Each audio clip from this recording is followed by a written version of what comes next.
This is Emel McDowell. He spent 19 years in prison for a crime he didn't commit. How are you feeling today? I see a smile. I'm feeling great.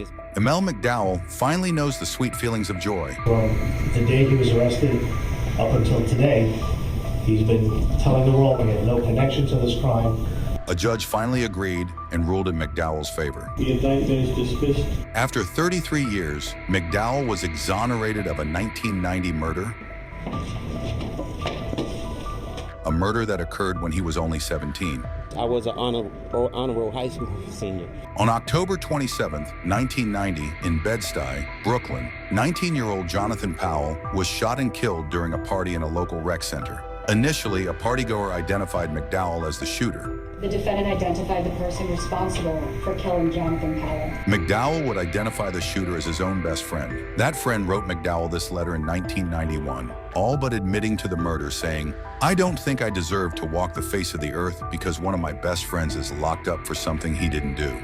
I, as a young man, had believed that the criminal justice system had a way of sorting these things out on its own. McDowell was found guilty of second-degree murder and sent to prison. Still, he kept fighting the case. What kept you going? Where did your strength come from?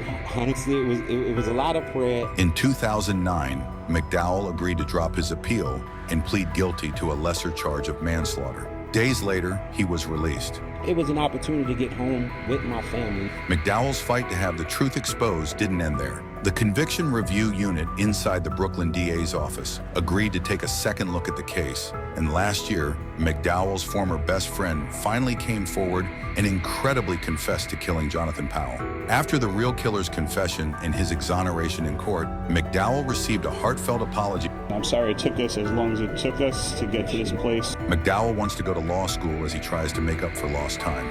He missed out on so much in 2 decades away from home. There was family members who were alive when I went to prison, but they were no longer alive.